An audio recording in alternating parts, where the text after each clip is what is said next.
Shalom, Bapak Ibu Devosan, damai sejahtera dari Tuhan kita Yesus Kristus, dan perlindungan dari Bunda Perawan Maria, kiranya beserta dengan kita dimanapun kita berada. Saya mencoba melihat di kanal YouTube dan Zoom, ini ternyata bergabung bukan hanya dari Indonesia, tapi ternyata di luar Indonesia pun ada yang bergabung bersama, dan senang sekali bahwa di tahun 2020 ini, kita semua mengalami sebuah hal yang baru, yaitu kita melakukan rosario, novena, ada talk show juga yang saat ini sedang kita selenggarakan secara virtual. Namun, walaupun secara fisik kita tidak berdekatan, tapi kasih Tuhan dekat bersama dengan kita semua. Amin. Kesempatan yang berharga ini, sebelum kita melanjutkan kepada talk show bersama dengan narasumber kita, Romo Andang Binawan SY. Tentunya saya mau sedikit menyampaikan hal yang sangat penting untuk kita lakukan.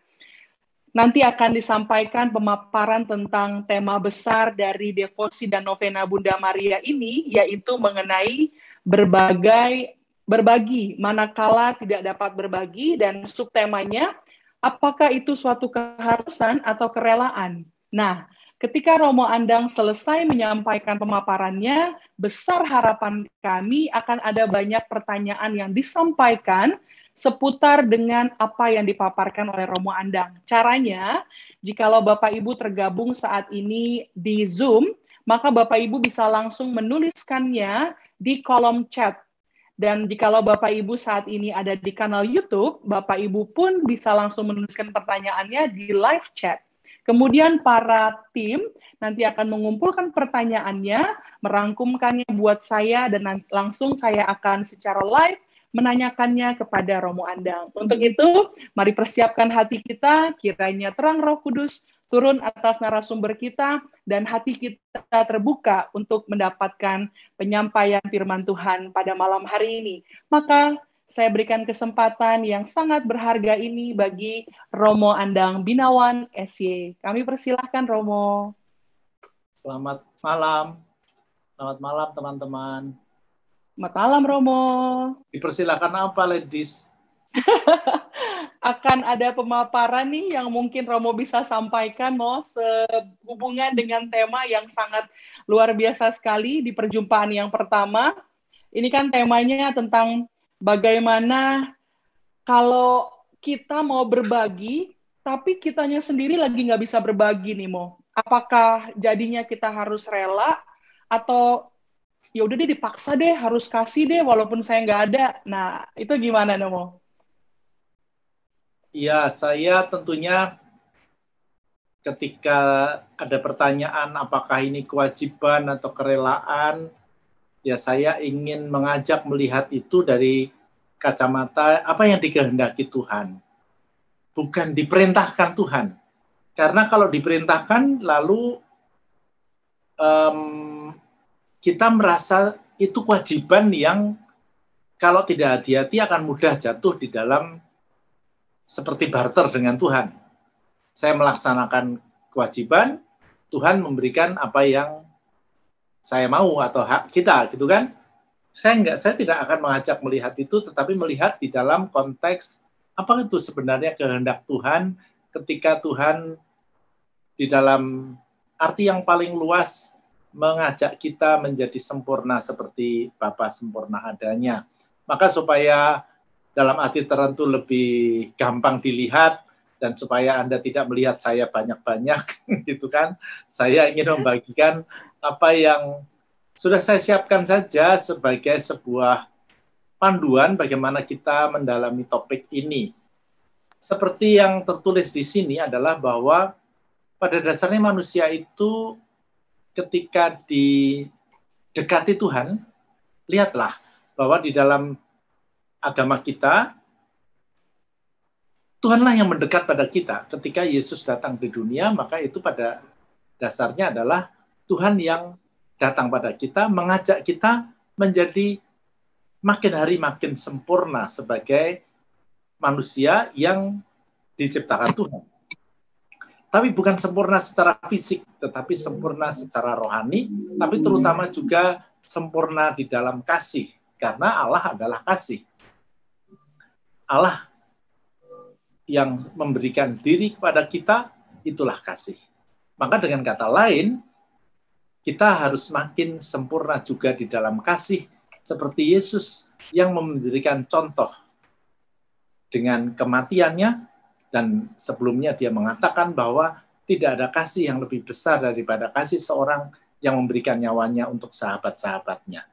Jadi dengan kata lain, berbagi itu adalah panggilan. Berbagi itu adalah sebuah gerak yang seharusnya selayaknya kita lakukan. Bukan kewajiban. Bukan. Bahkan ketika ada hukum pun, itu bukan hukum yang seolah-olah ini harus dilakukan. Karena apa? Ada sesuatu yang lebih dalam dari itu, yaitu ketika kita memberikan diri, maka disitulah sebenarnya kita membuka hati pada Allah, membuka hati kepada kekuatannya, membuka hati pada Dia sendiri yang sungguh-sungguh mau mengajak kita mendapatkan kebahagiaan. Jadi dengan kata lain, kembali apa yang saya katakan, berbagi di dalam konteks kita sebagai pengikut Kristus adalah panggilan yang sangat penting. Bahkan salah satu panggilan yang pokok, bukan? Yaitu berbagi. Bukankah juga di tempat lain Tuhan mengharapkan kita berbuah? Tuhan mengharapkan kita berbuah tidak hanya 30 kali lipat, tetapi juga bahkan kalau bisa 100 kali lipat. Nah, itu saja yang mau saya bagikan sebagai pengantar. Apakah jelas? Kalau nggak jelas ya boleh ditanyakan lagi. Gimana, ladies? Sejauh ini masih sangat jelas, Mo, dan masih penasaran apa slide berikutnya nih, Mo.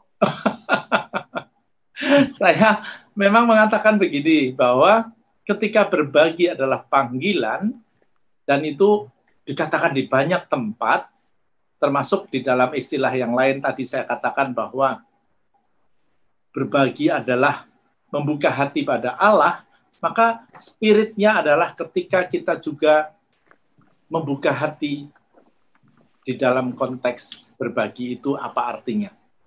Coba perhatikan saja misalnya ketika Tuhan membuat seperti yang tadi saya katakan, hukum kasih, yaitu tentunya yang pertama adalah kasihilah Tuhan Allahmu dengan segenap budimu, dengan segenap jiwamu.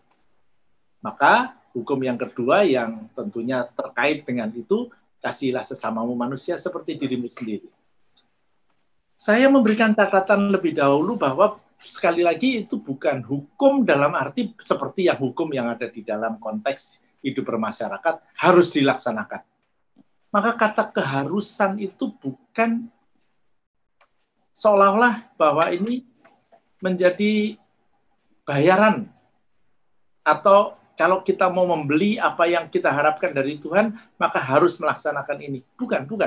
Tapi coba perhatikan bagaimana ada kaitannya dengan ketika kasih itu kita pahami, memberi, suka kita nyanyikan, bukan hanya memberi tak harap kembali. Wah, kalau dilanjutkan kan bagai sang surya menyinari dunia, semua udah hafal dong. Tapi jadi lagu ya, Mo.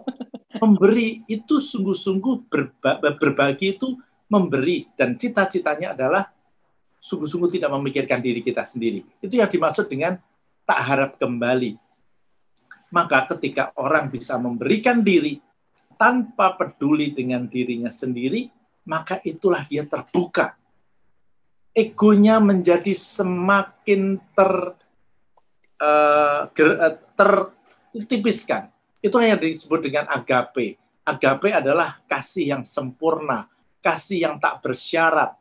Maka seperti tadi saya katakan, ketika orang bisa memberi, bisa berbagi dengan sungguh-sungguh seperti yang dicontohkan Tuhan, bukan diperintahkan, sekali lagi bukan diperintahkan, tapi dicontohkan Tuhan, maka kita akan sungguh-sungguh keluar dari diri kita, dan kalau kita bisa, ego kita itu bisa semakin tipis, karena kita tidak punya pamrih, tidak punya kepentingan, maka kita menemukan Tuhan.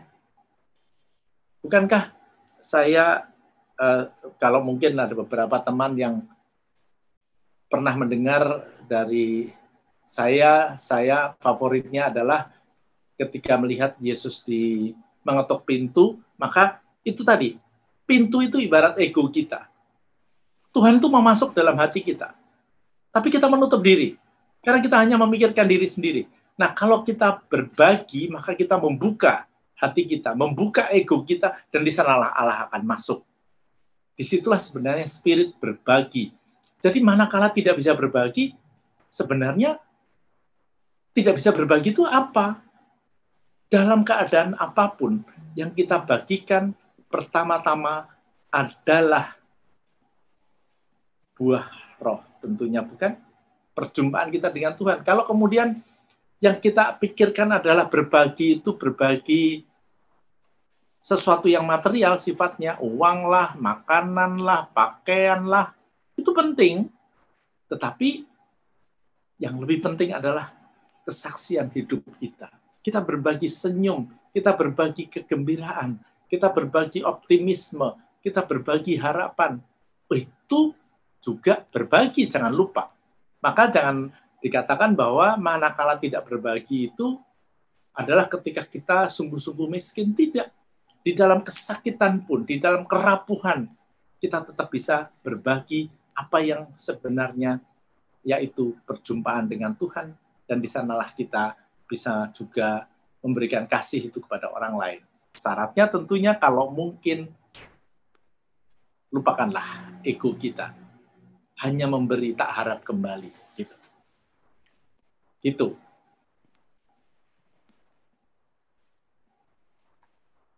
Gimana, ladies? Sudah jelas? Kalau jelas, cukup dong. Oke, ini nampaknya semua masih menyimak, Romo. Jadi, kalau dari pertanyaan juga masih belum datang, semuanya masih menyimak, karena tadi ngelihat kayaknya mulai dari sini aja udah seru ya, Mo. Soal bagaimana kita mematikan ego kita, maka itulah awal dari kehidupan kita yang sebenarnya. Lanjut lagi boleh, Mo? Nah, masih belum ada. Nah, jadi sekali lagi sebenarnya spirit berbagi itu bukan barter ya. Aku memberi supaya aku mendapat. Oh, itu kanak-kanak sekali. Karena intinya cita-citanya adalah seperti tadi dicontohkan Yesus, yaitu bagaimana kita mengasihi Allah dengan sepenuh jiwa, dengan sepenuh akal budi, dan sepenuh hati. Demikian juga mengasihi sesama. Tidak ada kasih yang lebih besar daripada kasih memberikan dirinya untuk sahabat-sahabatnya. Dan itulah yang tadi juga dikatakan ketika tadi saya mengatakan memberikan diri kepada orang lain, terutama yang membutuhkan, itu adalah menghadirkan Tuhan. Bukankah kita ingat di dalam Injil Matius 45, sebenarnya kisahnya ada di dalam 31 sampai 46, tapi salah satu kata kuncinya adalah sesungguhnya segala sesuatu yang kamu lakukan untuk salah seorang dari saudaraku yang paling hina ini, kamu telah melakukannya untuk aku. Itu adalah kisah ketika Tuhan memuji, mengapresiasi orang yang memberikan makan kepada yang lapar, minum kepada yang haus, dan segala macam. Tetapi sebenarnya sekali lagi, itu bukan perkara bahwa kita memberi lalu mendapat. Lebih dari itu, lebih dalam dari itu. Yaitu ketika kita memberi, ego kita terbuka, dan di sanalah kita menemukan Tuhan. Karena Tuhan itu memang mau masuk di dalam diri kita. Nah, justru karena itulah salah satu unsur paling penting dari yang namanya kasih atau memberi tadi. Bukankah memberi, berbagi, itu juga padanan atau sinonimnya mengasihi, bukan? Mengasihi itu juga sangat terkait. Nah, disinilah saya mau mengingatkan bahwa kita itu harus sampai kepada level yang paling tinggi, yaitu memberi tak harap kembali tadi. Karena kalau kita itu tidak hati-hati, maka hanya sekedar kepada mencintai saja. Apalagi yang paling dangkal atau yang paling tanda petik paling rendah itu sayang. Apa sih bedanya?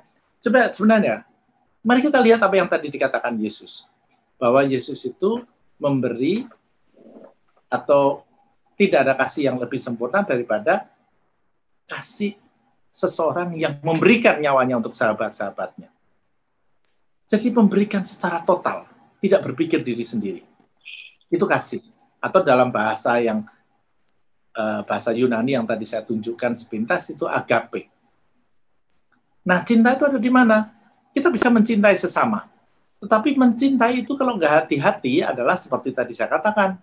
Seperti orang yang saling mencintai, dan terutama kelihatan di dalam pada janji perkawinan misalnya, sebagai contoh saja, seorang laki-laki berjanji memberikan dirinya, berbagi dengan seorang perempuan yang menjadi istrinya.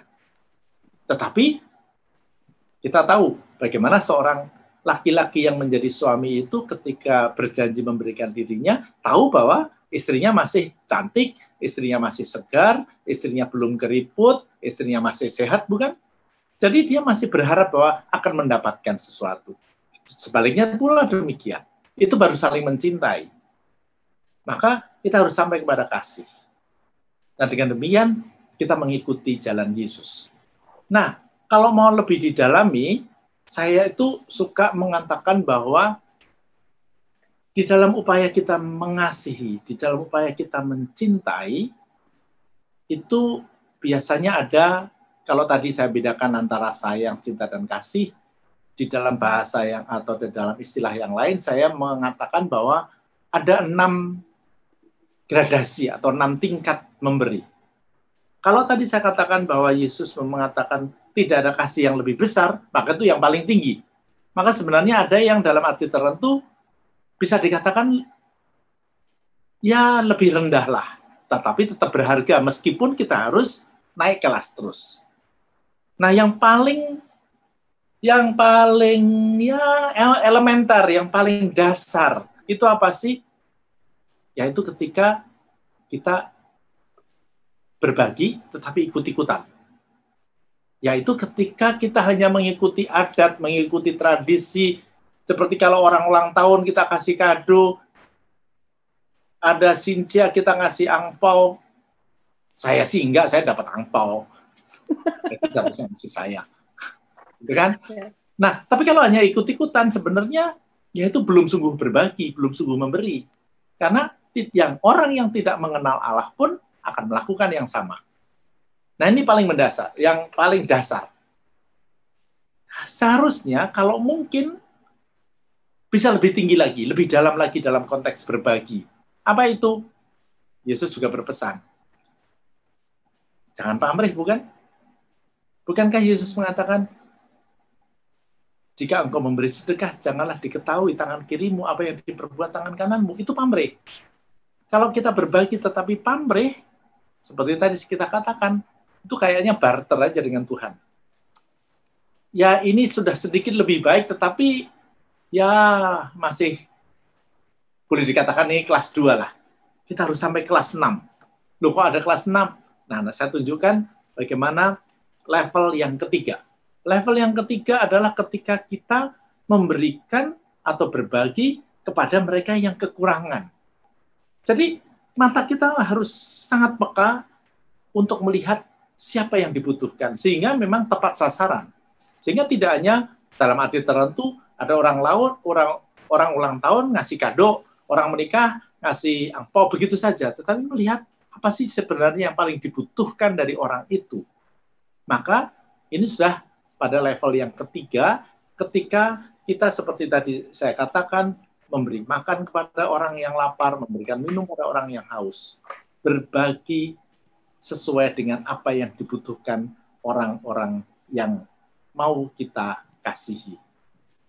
Tetapi ini pun baru kelas 3 loh. Ada yang lebih dalam lagi, ada yang lebih sulit lagi. Apa itu? Saya teringat pada sebuah kisah ketika Yesus memberikan contoh bagaimana dia mengatakan bahwa kalau ada domba yang hilang, maka dia akan mencarinya dan meninggalkan yang 99. Loh, ini juga berbagi, sungguh-sungguh berbagi kasih. Karena apa? Coba bayangkan. Orang-orang rata-rata kalau punya 100, hilang 1, cincai lah. Udahlah, kita masih punya 99, biar aja yang satu.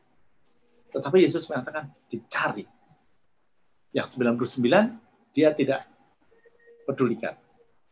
Untuk apa? Karena memang yang satu ini berharga. Maka kadang-kadang kasih atau berbagi itu kita dianggap sinting. Karena apa? Ya tidak sesuai dengan apa yang dipikirkan kebanyakan orang. Terutama ya tadi untung rugi lah, efektif efisien lah, dan segala macam. Itu penting, tetapi dalam beberapa hal itu bisa sungguh lebih bermakna. Mengapa? Coba mari kita perhatikan. Memberikan makan kepada orang yang sakit yang sebenarnya tidak bisa sembuh lagi.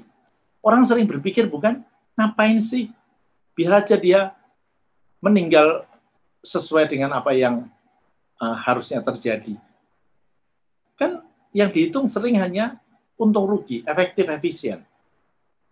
Demikian juga ada perhatian-perhatian yang lain, yang kadang-kadang kalau kita memberikan pengobatan hanya kepada yang punya harapan untuk sehat. Yang kurang punya harapan sehat, relatif kurang diperhatikan. Nah ini kan ukuran banyak orang, tapi Yesus berbeda. Yesus memberikan contoh yang lain. Maka berbagi dalam arti tertentu, kalau mau mengikuti Yesus, berani dianggap sinting kadang-kadang. Nah, itu baru kelas 4 nih. Kalau yang kelas 6 itu sudah jelas tadi, saya katakan bagaimana kita mau memberikan diri seutuhnya. Nah, yang kelas 5 apa? Kelas 5 ini juga tidak gampang. Memberi apa? Berbagi apa? Jadi saya sedikit mengubah kata berbagi dari panitia menjadi memberi. Karena kalau berbagi nanti hanya jatuh ke dalam perkara-perkara material. Karena yang kelima ini bukan material, tapi salah satu yang paling sulit. Apa itu? Kira-kira apa menurut teman-teman? Apa yang paling sulit diberikan oleh seseorang? Memberi apa? Sulit sekali, yaitu memberi maaf. Ya kan? Memberi maaf itu susah sekali. Tetapi Yesus mengajak kita untuk mendengar, mengasihi musuh-musuh kita, mendoakan musuh-musuh kita. Ini sulit, bukan? Karena terkait dengan harga diri. Tetapi kalau kita mau mengikuti Yesus, mari kita lakukan. Bukankah memberi maaf atau berbagi maaf tadi adalah salah satu ajaran Kristiani yang paling luar biasa. Karena yang dulu mata ganti mata, gigi ganti gigi, bukan? Sehingga Yesus menegaskan lagi, kalau kamu mau mengampuni, berapa kali lipat? 70 kali 7, bukan? Apalagi kalau ditampar pipi kirimu, berikanlah pipi kananmu. Nah, itulah spirit berbagi, yaitu sungguh membongkar harga diri, membongkar ego kita, supaya kita mampu seperti Yesus mengorbankan nyawa kita. Tentunya, sekali lagi, ini contoh bagaimana dianggap sinting, dianggap gila, bukan? Apa untungnya? Nah, ketika ngomong apa untungnya, lalu kita hanya memikirkan diri sendiri. Kira-kira ini udah setengah jam nih. Jadi, yes. Kira-kira itulah yang mau saya katakan. Kalau mau kembali ditanyakan, berbagi manakala tidak bisa berbagi. Jangan lupa, kalau mau saya summary-nya, ringkasannya adalah, berbagi itu bukan perkara material saja, tapi berbagi diri, termasuk perhatian, hati, dan terakhir tadi maaf, bukan? Memberi maaf. Nah, tidak bisa berbagi itu kalau hanya perkaranya material, padahal orang sakit tetapi tetap mempunyai kepasrahan. Dia tetap bisa ceria menghadapi sakitnya, menghadapi ketuaannya, menghadapi kerentaannya, tidak pernah mengeluh. Itu kesaksian luar biasa dan itu memberi juga, bukan? Karena bagaimanapun kita itu memberi dalam banyak-banyak perkara, berbagi dalam banyak hal. Maka yang kedua, kalau tadi dikatakan ini kewajiban atau kerelaan, ya kerelaan dong. Karena kalau kewajiban, kita berpamrih. Kalau kewajiban, kita masih mencari ego. Padahal spirit berbagi, spirit memberi adalah keluar dari diri sendiri, keluar dari ego kita, seperti membuka pintu ego supaya Allah itu masuk. Maka seperti tadi, apa yang kau lakukan bagi saudaraku yang paling hina, itu kau lakukan bagiku. Artinya adalah kalau kita membuka hati bagi orang lain, maka Allah akan masuk di dalam diri kita. Kira-kira gitu. Jam berapa? Baru 30 menit loh. Ya. Oke, Romo. Nampaknya memang semua menunggu nih sampai di kelas yang ke-6 ini. Sangat berharga sekali, dan kita langsung ya mau bacain pertanyaan. Sudah masuk kali ini dari live chat di YouTube, Mo. Ya, yang pertama dari Credo TV. Mau tanya, Romo, apakah saya selalu berusaha memberi dengan segenap hati karena ingin menyenangkan hati Tuhan Yesus? Apakah itu dibenarkan atau tidak? Mohon pencerahannya, Romo. Menyenangkan hati Tuhan Yesus. Ya, Tuhan kan gini, kalau kita tidak hati-hati, ya tadi kan, wah, kalau ini hanya untuk warning aja ya, supaya kita benar-benar bisa tulus, sungguh-sungguh tulus. Seperti kalau kita itu melakukan perbuatan yang baik di rumah, supaya orang tua kita senang, hati orang tua kita senang, bagus. Tetapi kalau kita tidak hati-hati, ya tadi itu, kita barter dengan, jadi aku menyenangkan hati orang tuaku, sehingga nanti kalau aku minta, aku dapat. Gitu kan. Nah, dengan Tuhan kan bisa juga demikian kan, secara tidak sadar kita lakukan. Jadi sekarang, kalau kita memang memberi, jangan pernah berpikir mendapat apa. Itu yang tadi dikatakan Tuhan itu mau masuk. Jadi kalau mengatakan, berikanlah apa yang kamu punya, 1/10 dari gajimu, supaya Tuhan memberikan 100 kali lipat, itu bukan Kristen. Itu bukan Kristen. Ya, kalau saya loh, menurut saya. Gitu. Ada pertanyaan lain? Jadi highlight malam hari ini tim songnya kita nyanyi sama-sama ya nanti kalau selesai acara ini ya. Hanya memberi, tak harap kembali. Gitu ya, Mo. Jadi lagu yang akan terngiang-ngiang nih selesai dari devosi hari ini. Oke, pertanyaan yang kedua, ini dari RRSA SSA. Oke. Saya mau tanya, Romo, mengapa kita mendoakan orang lain? Bukankah Allah Maha Tahu akan permasalahan orang? Dan Allah mengasihi setiap orang lain tanpa harus kita mintakan. Jangan lupa bahwa ketika kita mendoakan orang lain, itu supaya juga kita belajar untuk tidak hanya memikirkan diri sendiri. Ya kan? Tidak hanya memikirkan diri sendiri. Dan dengan demikian, kalau memang ternyata misalnya kita percaya bahwa Tuhan itu Maha Tahu, kita pun juga nggak perlu berdoa, bukan? Tapi berdoa yang sejati. Seperti yang kita lakukan tadi. Jam 7:14 sampai jam 7:39, kita berdoa rosario, bukan? Sebenarnya inti doa rosario dan inti doa Kristiani, sebenarnya yang paling pokok adalah mendengarkan Tuhan. Bukan minta. Karena kalau kita minta, ya boleh, tetapi coba perhatikan. Saya paling suka dan teman-teman harus tahu, ingat, bahwa di dalam Injil Yohanes bab 15 ayat 7, dikatakan bukan bahwa bagaimana, ini yang sering orang, ya tadi, karena egonya, hanya frase kedua yang diingat, mintalah maka kamu akan diberi. Padahal, frase pertama mengatakan, jika firmanku tinggal di dalam kamu dan kamu di dalam firmanku, ya kan? Mintalah maka kamu akan diberi. Jadi biarkan Tuhan itu masuk dulu, kita dengarkan, kita akan minta. Tetapi supaya apa yang kita minta sesuai dengan kehendak Tuhan. Nah, kalau kita mendoakan orang lain, pada dasarnya juga adalah kita belajar untuk satu step keluar dari diri kita. Kadang-kadang saya ngeledek, bener nggak mendoakan orang lain? Ini ibu atau bapak ini yang tadi tanya, yang didoakan siapa? Saya suka ngeledek, ayo, pernah mendoakan mertua apa enggak? Gitu kan. Oke, oke, oke, oke. Oke, itu aja jawaban saya.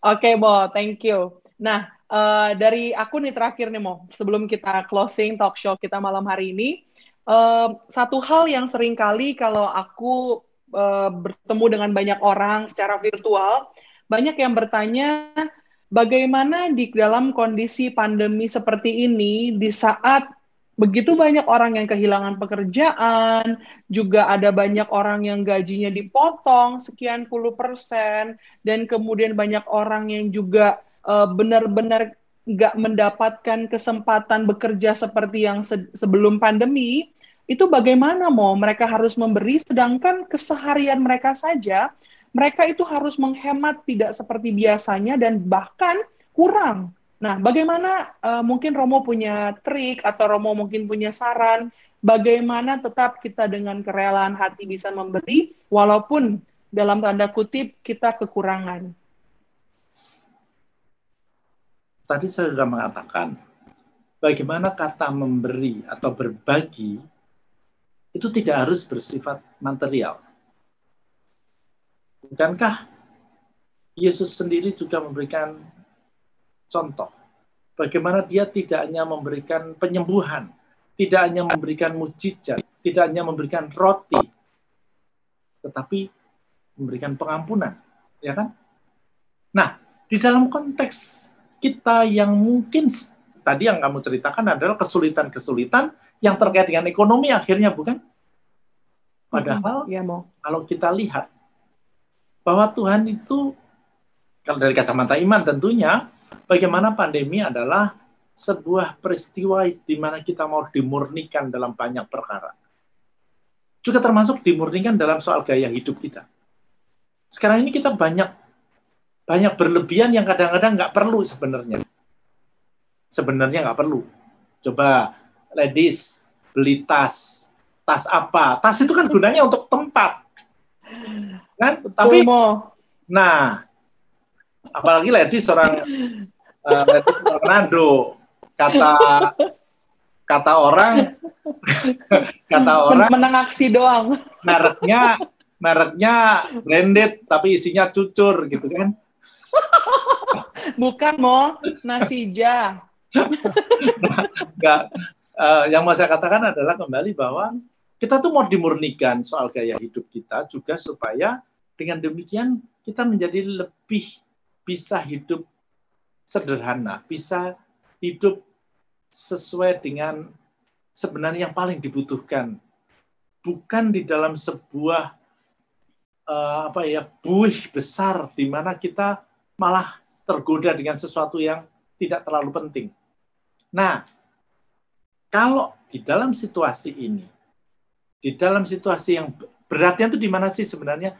Beratnya adalah bukan karena tidak dapat pekerjaan, tetapi berat untuk mengubah gaya hidup. Ya kan? Nah, ini paling berat. Tetapi kalau kita bisa memberikan kesaksian bahwa yes, Tuhan bukan main-main dengan pandemi ini.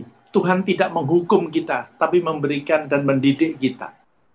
Tuhan yang punya rencana, Tuhan yang mau mengasah kita, Tuhan yang mau menempa kita, Tuhan yang mau membakar kita supaya makin murni. Nah, kalau kita bisa bertahan dengan tetap optimis dan penuh harapan, itu berbagi yang luar biasa. Karena disitulah lalu akan muncul misalnya bentuk-bentuk solidaritas dan segala macam. Yang saya kira bisa membuat kita memberikan apa yang sebenarnya dibutuhkan banyak orang sekarang ini, yaitu memberi harapan, memberi optimisme, dan juga memberi kesaksian akan gaya hidup yang dalam arti tertentu lebih dikehendaki Tuhan. Itulah berbagi. Jadi, kalau tadi pertanyaan atau temanya adalah manakala tidak berbagi, tidak mungkin berbagi, dalam keadaan apapun sebenarnya kita bisa berbagi. Nah, nanti di dalam topik-topik hari kedua sampai ke 9 nanti, kita akan mencoba mendalami ini, termasuk apa yang menjadi godaan kita, apa yang dalam arti tertentu sebenarnya dikehendaki Tuhan seperti yang tadi saya katakan, meskipun secara cepat tadi saya tunjukkan bagaimana berbagi yang paling tinggi atau paling mulia adalah ketika kita sungguh-sungguh melupakan diri kita sendiri. Gitu ladies, gitu teman-teman. Baik, ya. Untuk para devosan, Bapak Ibu sekalian yang sudah mendengarkan pemaparan dan juga ada tanya jawab singkat yang bisa kita lakukan, saya sedikit merangkum, mungkin tadi ada yang tidak sempat mencatat, karena buat saya ini highlight malam hari ini, ada 6 tahap kasih atau memberi. Yang pertama, ikut-ikutan orang, yang kedua, berpamrih, yang ketiga, untuk yang membutuhkan, yang keempat, berani dianggap sinting, yang kelima, dapat memberi maaf, dan yang keenam, yaitu memberi diri. Ada 6 poin yang sangat berharga dan kita berharap ini bukan hanya saja kita dengar, tetapi setelah ini kita mampu melakukan mulai dari tahap yang pertama sampai dengan kepada tahap yang akhir, sehingga kita semakin menyerupai Yesus Kristus Tuhan kita. Dan malam hari ini kita semua bersyukur atas nama keluarga besar Devosi, keluarga besar Persaudaraan Devosi Maria Jakarta mengucapkan terima kasih kepada Romo Andang Binawan SY yang sudah memberikan kita satu hal yang sangat bermanfaat sekali.